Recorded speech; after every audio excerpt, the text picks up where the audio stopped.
Ustaz, saya bingung dengan diri saya yang mudah sekali marah. Saya pun bingung dengan Anda. Karena keluarga saya memang kalau bicara pada kasar, tapi saya sudah berdoa agar Allah mau menolong saya, agar saya jangan terus seperti itu, tapi masih belum dikabulkan.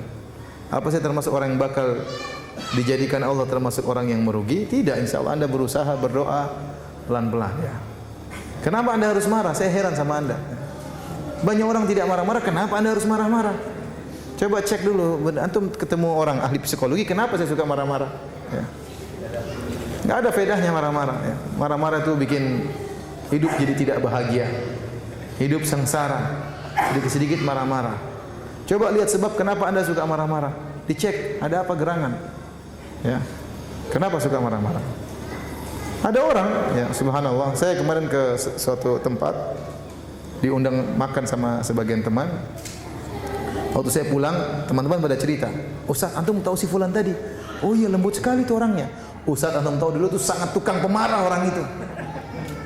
Loh, kok bisa berubah? Saya juga nggak tahu, Ustaz. Sekarang lembut, dulu tuh suka marah-marah, Ustaz. Tiba-tiba lembut, sampai-sampai kalau dia beli barang dari saya, saking lembutnya dia tawar, saya nggak bisa nolak. Kata teman saya gitu. Gimana akhi, kurang dikit? Ya sudah, gimana? Masa saya mau? Karena saking lembutnya, kalau dinawar barang saya kasih. Tapi bisa, ada bukti orang yang suka marah-marah bisa berubah. Ya antum coba tanya, kenapa suka marah-marah? Ada orang suka marah-marah karena terlalu pelit, ada. Ya.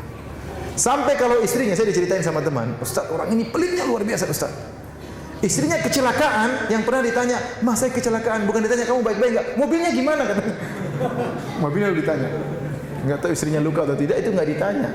Tanya dulu mobilnya gimana.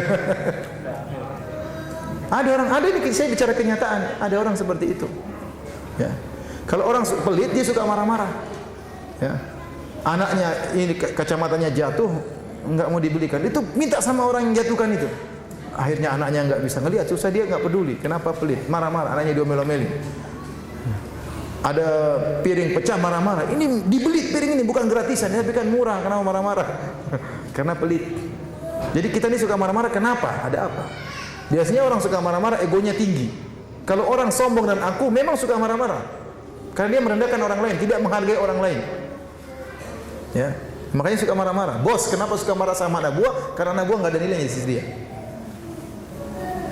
Tapi anak buah mana bisa marah bos? Kenapa? Karena dia tidak sombong, dia menghargai bosnya.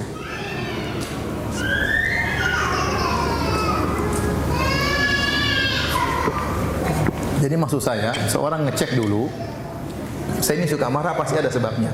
Coba dia periksa dirinya dengan baik-baik. Saya ini kenapa suka marah-marah? Apa karena saya pelit, suka sombong, suudzon? Ada orang suka marah karena suka apa? Suudzon. Banyak sebabnya. Maka itu penyakitnya dia data. Saya begini, diperbaiki satu persatu. Ya.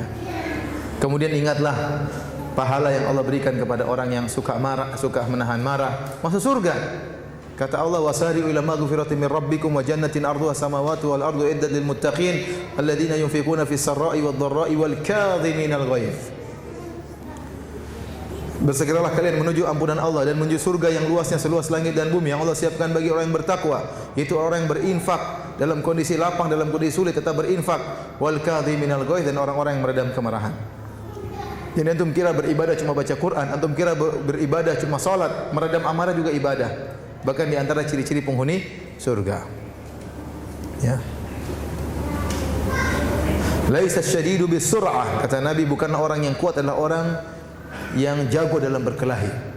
Innamas syadidu man yamliku nafsa indal ghadab. Orang yang kuat, yang hebat, orang yang bisa meredam emosinya tatkala sedang marah.